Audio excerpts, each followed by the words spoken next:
Mais d'abord, partons en Afghanistan. Ce lundi à Oslo, en Norvège, se sont ouvertes des discussions entre les talibans au pouvoir en Afghanistan et des représentants des États-Unis, du Royaume-Uni et de l'Union européenne. Au cœur de ce sommet, la question des femmes, des droits humains, mais aussi l'immense crise humanitaire qui menace plus de 20 millions d'Afghans. Nos envoyés spéciaux, Rachida Al-Azouzi et Mortaza Beboudi, ont pu se rendre au centre de l'Afghanistan. Ils ont rencontré une population privée de tout qui attend l'aide humanitaire de toute urgence. Nous sommes au cœur de l'un des villages les plus reculés de la vallée de Bamiyan, dans les montagnes d'Afghanistan. Ces familles ont marché pendant des heures, dans la neige, pour rejoindre la clinique mobile de l'UNICEF, qui s'est installée dans une mosquée. Une clinique dédiée à la santé de la mère et de l'enfant. Qu'a dit le médecin ? Le médecin dit qu'il est très fragile et qu'il souffre d'une malnutrition sévère. On n'a plus d'argent, plus de travail, plus rien à manger pour nourrir nos enfants depuis l'arrivée des talibans. Médecine générale, gynécologie, vaccination, l'équipe médicale, des infirmières, des sages-femmes et un médecin s'est réparti aux quatre coins de la pièce. Elle vérifie la croissance des enfants, leur poids, guide les mères, suit les grossesses. On a plusieurs enfants qui souffrent de malnutrition. 8 d'entre eux sont des cas graves. Les familles viennent de très loin. L'arrivée des talibans a dégradé leur situation économique déjà difficile. On luttait contre le coronavirus. Les prix ont augmenté. Les gens n'ont rien à manger. Et les enfants sont les premières victimes. L'une des pires crises alimentaires au monde se déroule aujourd'hui en Afghanistan. Selon l'Organisation des Nations Unies, la famine menace cet hiver la moitié des 40 millions d'habitants, dont plus de 10 millions d'enfants. On mange des pommes de terre et du riz. C'est tout. Mon fils va avoir 9 ans au printemps. Il ne sait toujours pas marcher. Il est devenu handicapé. On n'a pas les moyens de le conduire à l'hôpital. Pendant l'hiver, les gens ne peuvent pas se déplacer. Ils n'ont pas accès au transport. Si notre unité mobile ne venait pas ici, ils auraient encore plus de problèmes. L'hiver est très froid. La malnutrition rend les enfants très fragiles. S'ils tombent malades, s'ils ont un rhume, leurs parents n'ont pas les moyens de les conduire à l'hôpital, sauf à y aller à dos d'âne ou de cheval, ce qui aggraverait leur maladie. L'UNICEF ne peut venir ici qu'une seule fois par mois. Elle manque de personnel, de médicaments. Pour empêcher la catastrophe en Afghanistan, les Nations Unies réclament 5 milliards de dollars. C'est la plus importante somme jamais réclamée pour un seul pays. Notre système de santé a été détruit par les années de guerre et par la nouvelle situation politique. Dans la plupart des villes, les centres de santé ont dû fermer. Dans ces villages parmi les plus reculés d'Afghanistan, au cœur des montagnes, la neige finit de bouleverser un quotidien déjà extrêmement difficile. S'il n'y avait pas l'UNICEF, la population serait tout simplement coupée de tout. Ce reportage et les autres de nos envoyés spéciaux en Afghanistan, Rachida Al-Azouzi et Mortaza Beboudi, sont à lire et à voir en ce moment sur Mediapart. Alors ce matin, avec Bérénice Gabriel, nous avons été rencontrer Serge Klarsfeld. Serge Klarsfeld, c'est le fondateur avec son épouse Beate Klarsfeld de l'association Fils et Filles de déportés juifs de France. Il est historien et bien sûr connu pour avoir traqué des nazis comme Klaus Barbie. À ce grand témoin, nous avons demandé ce qu'il pense du retour à travers la figure d'Éric Zemmour du révisionnisme historique autour de la déportation des juifs. Voici sa réponse. Pour l'extrême droite ou la droite extrême, la question de Vichy est une question importante et qui revient toujours dans les débats. Et comme il n'y a pas d'arbitre pour départager, eh bien l'extrême droite se sert de cet argument pour essayer de réhabiliter le régime de Vichy. Les partisans de Vichy utilisent toujours l'histoire fiction, c'est-à-dire que ils nous opposent ce qui se serait passé si Vichy n'avait pas été complice des nazis dans la solution finale. L'histoire fiction, on peut inventer tous les scénarios, mais ce qui s'est passé, c'est passé. Une histoire fiction qu'Éric Zemmour utilise à son tour lorsqu'il affirme que le régime de Vichy a sauvé des juifs. Une thèse problématique et dangereuse selon Serge Klarsfeld. La réalité, c'est que lorsque, à l'antisémitisme d'exclusion de Vichy, les Allemands ont proposer l'antisémitisme d'extermination, c'est-à-dire de déporter des familles, des vieillards, des enfants, eh bien, Vichy acceptait, alors que la marge de manœuvre de Vichy était vraiment grande, et Vichy ne l'a pas utilisée. Au contraire, c'est Vichy qui a proposé l'arrestation des Juifs étrangers. En 1942, 40 000 Juifs ont été déportés, ils ont été arrêtés en très grande majorité par la police française, par des uniformes français, aux ordres de leur gouvernement. Aujourd'hui, Éric Zemmour et d'autres prétendent que Vichy a protégé les Juifs français en livrant les Juifs étrangers. Mais il est évident que la meilleure défense des Juifs français, c'était de refuser d'arrêter les Juifs étrangers. Parmi les déportés de l'année 1942, 4500 enfants étaient des enfants français, nés en France. Il y avait plus de 6500 Juifs nés en France qui ont été déportés dans cette année. Au total, plus de 20 000 Juifs français ont été déportés. Et la véritable protection des Juifs en France n'a pas été le régime de Vichy, bien au contraire, mais ça a été la population française, l'environnement humain, le curé, l'instituteur, les valeurs républicaines, les valeurs chrétiennes, ce caractère d'humanité que la France avait en tout cas à l'époque.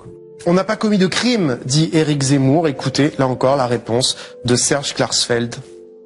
Ben si, on a commis un crime contre l'humanité, tout simplement.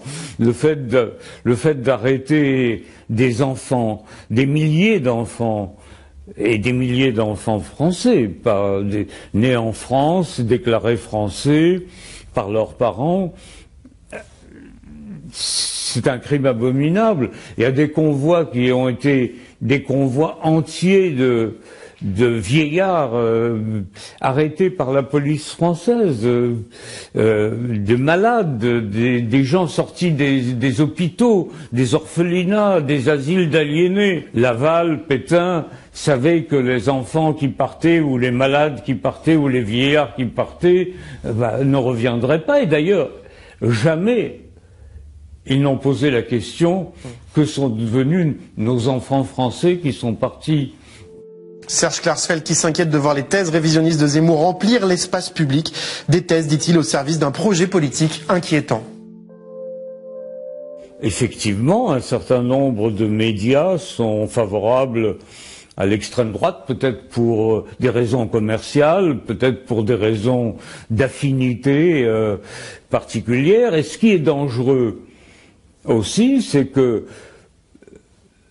cette argumentation de Zemmour laisse aussi présager, au cas où l'extrême droite arriverait au pouvoir, un sort funeste pour les musulmans, puisque il parle des musulmans comme on parlait des juifs à l'époque, dans les milieux officiels. Il faut se débarrasser, mais comment se débarrasser? À l'époque, on ne disait pas comment se débarrasser, mais on se débarrassait par la déportation. Alors, quelle est la solution pour se débarrasser de millions de musulmans qui vivent en France?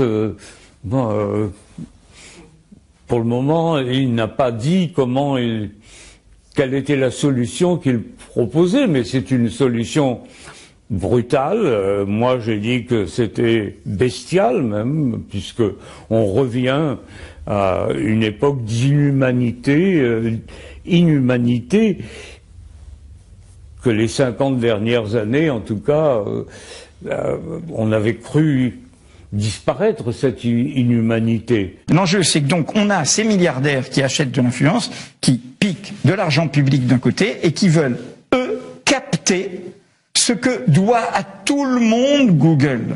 Donc l'enjeu est tout simple, Google ou Facebook. L'enjeu est tout simple, c'est que premièrement, cet argent doit être géré de manière transparente, de manière collective et réparti sans créer des abus de position dominante et dans le respect du pluralisme. Donc on va continuer à détailler ça, mais c'est un enjeu essentiel, ou autrement, comme c'est dit dans le rapport parlementaire, en fait on va permettre une économie de rente pour ces propriétaires de médias qui n'investissent pas dans les médias, achètent de l'influence garantie par l'État et par les grands GAFAM qui les aident. Alors on va parler des droits voisins. Les droits voisins, vous n'en avez sans doute jamais entendu parler, c'est normal, parce que d'ailleurs beaucoup de médias n'ont pas vraiment envie de vous en parler. C'est un sujet qui peut paraître compliqué, on peut choisir de le présenter de façon très technique pour les seuls initiés, on peut aussi choisir de le raconter plus simplement, comme l'a fait Laurent Mauduit sur Mediapart récemment. Il écrit: si la situation de la presse française est préoccupante, c'est qu'elle fait l'objet d'un double asservissement contrôlé par une poignée de milliardaires. Elle est aussi sous la coupe de quelques grands oligopoles américains qui pèsent de plus en plus lourdement sur sa vie économique, mais aussi sur ses pratiques éditoriales. Voilà de quoi on va parler. Il y sera question des plateformes du numérique comme Google et Facebook et de la prédation qu'elles exercent sur les revenus des médias, d'accords secrets passés entre ces plateformes et les principaux journaux quotidiens nationaux et régionaux, en fait de tout un écosystème qui se met en place et pourrait bien nuire à la presse indépendante, dont bien sûr vous le savez Mediapart fait partie, mais il y a beaucoup d'autres acteurs en France de cette presse indépendante. Avec nous pour en parler aujourd'hui, Edoui Plenel, pas la peine de vous le présenter, président et cofondateur de Mediapart. Salut. En quelques secondes, je vais tenter de résumer rapidement de quoi on va parler et pourquoi c'est important. L'histoire commence dans les années 2000 quand les mastodontes du numérique comme Google s'intéresse à la presse, il pille ses contenus et en tire des revenus. Alors en 2013, les plus grands médias français trouvent un accord secret avec Google qui met 20 millions d'euros sur la table pour aider à la transition numérique de la presse française. Des accords qui vont être passés aussi dans d'autres pays européens. En 2019, une directive européenne est adoptée. Elle affirme que les médias sont des producteurs d'informations et donc en tant que producteurs d'informations, ils ont des droits inaliénables, des droits d'auteur en fait qu'on appelle les droits voisins. Elle rappelle en fait cette directive une chose assez simple: les plateformes ne peuvent pas distribuer de simples oboles aux médias s'ils veulent utiliser leur contenu, il faut rémunérer ces droits. Cette directive de régulation, elle est destinée à limiter la prédation des plateformes et elle est transposée dans la loi française en 2019. On aurait pu s'attendre alors à ce que les médias français négocient tous ensemble avec Google et Facebook, sauf que depuis, d'importants médias comme Le Monde, Le Figaro, l'Obs, l'Express, mais aussi l'agence France Presse ont négocié en solo leurs propres accords, secrets eux aussi, avec Google et Facebook, qui leur versent donc beaucoup d'argent en échange de l'utilisation de leur contenu. Des accords donc secrets, sans transparence. Donc, Edoui, c'est la raison pour laquelle on parle de prédation. Quels sont les enjeux en particulier pour la presse indépendante, mais surtout, voilà, de quoi on parle? Quel est l'enjeu là? On parle tout simplement de l'écosystème de quelque chose qui est essentiel à la démocratie. Mediapart a été cofondateur du SPIL et nous en sommes adhérents. Et depuis que nous existons, nous faisons notre journal. Et nous faisons notre journal comme on le fait, vivant que de nos abonnés, pas de publicité, totalement numérique. Mais en même temps que nous faisons notre journal, comme je dis souvent, on peut être un petit poisson vertueux. Mais si on est dans une mer polluée, on n'a pas beaucoup d'avenir. Donc l'important, c'est de dépolluer la mer.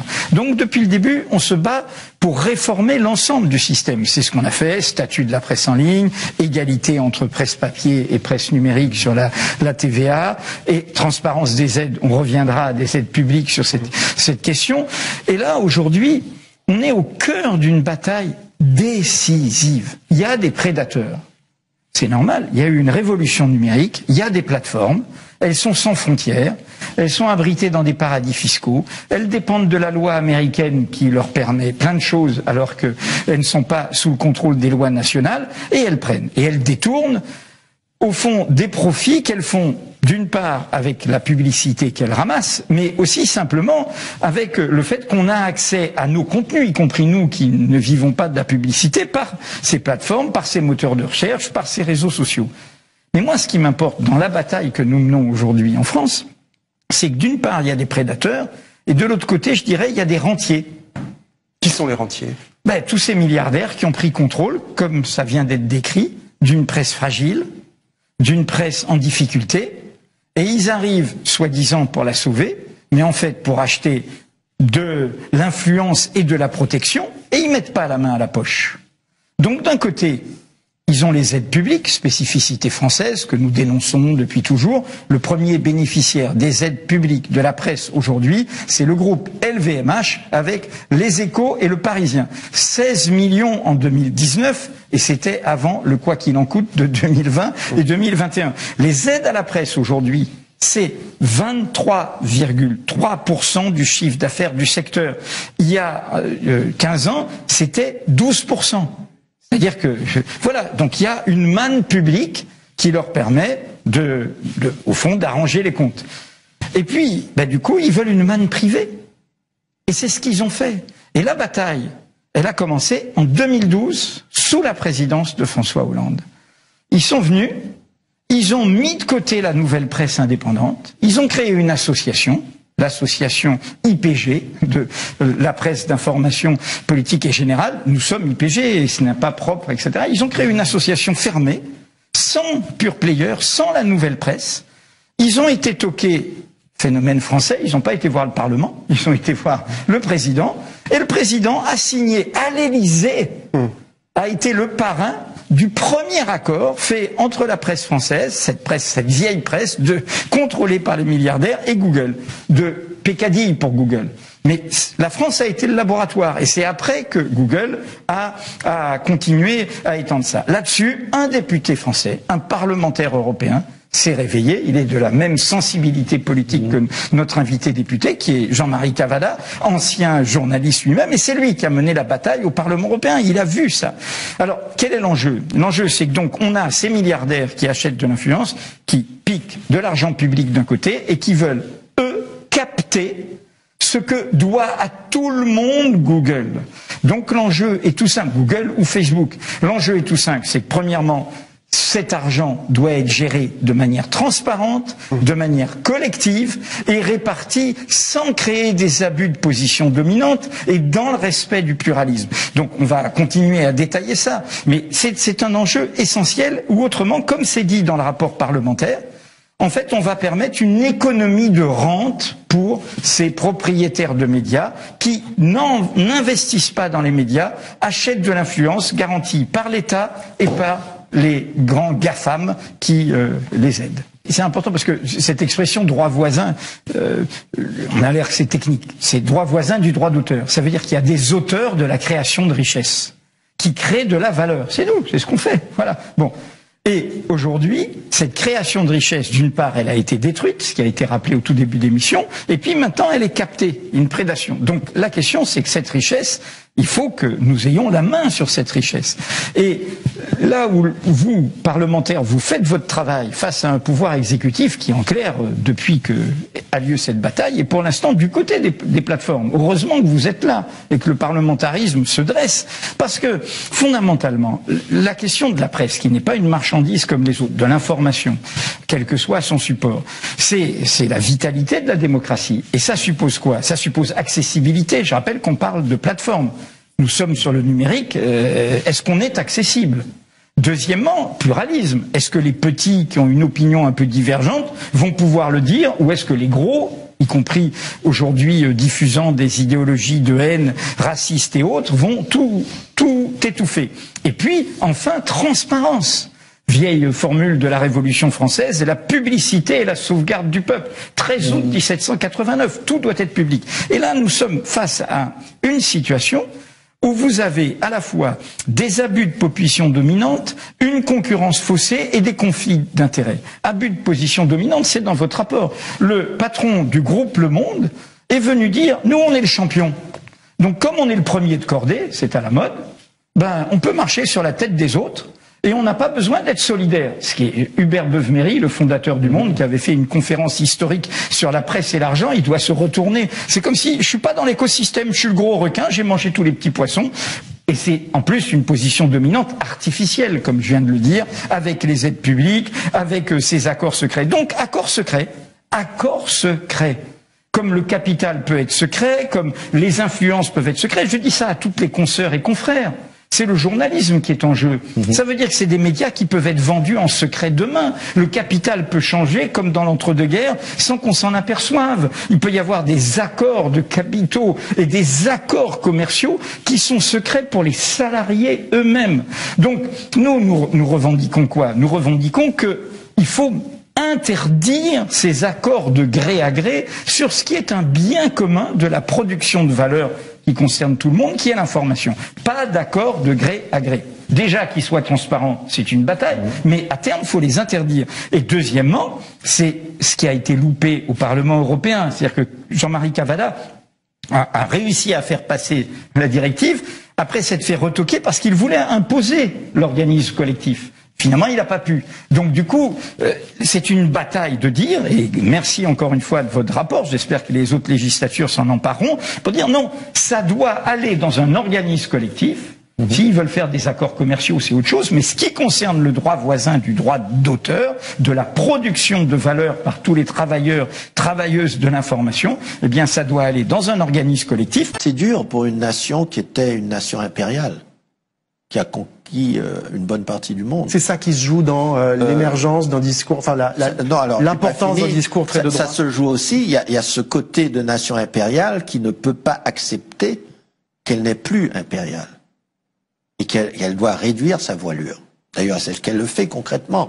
La France rentre, j'ai vu comment les instituts français autour du monde ont dû fermer ou ont dû trouver eux-mêmes leur budget parce que la France ne peut plus les financer. Donc cette puissance, elle sera la société continue dans l'illusion de l'empire. Absolument. Il faut entretenir pour les masses cette illusion d'empire et qui rencontre autre chose. C'est la catastrophique destruction de la presse. J'ai vu comment les 40 dernières années, d'ailleurs vous êtes l'exemple parfait pour ça. Pourquoi quelqu'un comme Edoui Plenel quitte le monde à un moment donné? Parce que tous ces organes sont rachetés. Et ça change tout à partir du moment où vous devez faire du profit, ou en tout cas, vous devez faire de l'audimat. Il n'y a pas plusieurs moyens de le faire. C'est pas en ayant des débats sages, intelligents. Non, c'est en créant du buzz. Mais vous inquiète cette campagne présidentielle avec deux candidats d'extrême droite qui sont donnés très haut, une droite qui a toujours été qualifiée de républicaine, qui est très à droite. Quand j'étais plus jeune, je me serais inquiété, je serais probablement dans la rue. Aujourd'hui, je suis obligé de dire, il va falloir que les gens se confrontent à leur réalité à un moment donné. C'est-à-dire que c'est chacun qui fait l'histoire. Et on ne peut pas rester chez soi et croire que l'histoire va avoir un débouché positif. On ne change pas les choses. On ne peut pas me citer une seule mesure progressiste, que ce soit les congés payés, que ce soit les 8 heures de travail, que ce soit la sécurité sociale, etc., qui n'a pas le droit de vote, qui n'a pas été l'objet de combats mortels. Et on voudrait aujourd'hui, dans une société complexe, dans une économie en danger, dans une société qui est tirée de toutes parts, que les choses vont miraculeusement être décidées par un petit groupe de personnes, d'hommes et de femmes qui se portent candidats. C'est quoi? C'est des contestations nécessaires, c'est ça? C'est des discussions, il faut se trouver des alliés, il faut descendre dans la rue, il faut se réunir, se parler, et pas à l'échelle des états-majors, parce qu'on voit bien qu'ils sont tous bloqués dans leur position. Moi, je reconnais, il y a beaucoup de gens que je reconnais, auxquels j'aurais pu me lier il y a peut-être 20 ans de ça. Mais aujourd'hui, c'est impossible, parce qu'ils n'écoutent plus. Je vais terminer par une phrase que vous avez dite, c'était dans un de vos précédents films, Le Profit et rien d'autre, en 2000. Beaucoup cette phrase, pourquoi je fais des films? Parce que c'est plus convenable que de brûler des voitures. Ben oui, c'est ça. C'est toujours, parce qu'il n'y a pas de réponse facile. Il y a des moments, la colère monte, et le réflexe, c'est, comme d'ailleurs le font les jeunes. À un moment donné, il faut sortir cette vapeur. Et les choses ne s'améliorent pas. Vous vous rendez compte, ceux qui ont défilé à l'époque de « Touche pas à mon pote », vous vous rendez compte qu'aujourd'hui encore, ils pourraient sortir avec alors j'espère un slogan plus intelligent, moins paternaliste, Mais ce qui faisait bouger ces jeunes, c'est encore là. C'est encore là. C'est encore là. Donc voilà où on en est. Et alors juste pour finir là-dessus, moi ce qui me permet de dire ces choses-là, c'est parce que je vois comment ça se passe ailleurs. Et je peux voir ce que vous appeliez le déni, comment il se manifeste. Et je vois comment il est résolu ailleurs. Comment les mêmes discussions sont menées ailleurs. Même dans un pays comme l'Allemagne, qui est confronté aussi à son passé, certaines discussions où l'espace de discussion est très différent. Et ça permet parfois d'avancer. Merci infiniment Raoul Peck d'être passé par L'air libre. On est très honoré que vous soyez venu sur le plateau. Votre série documentaire Exterminer toutes les brutes est diffusée en ce moment sur Arte TV jusqu'au 31 mai avec une diffusion à 20h50 mardi 1er février. Sortie en DVD. Il est là le jour même.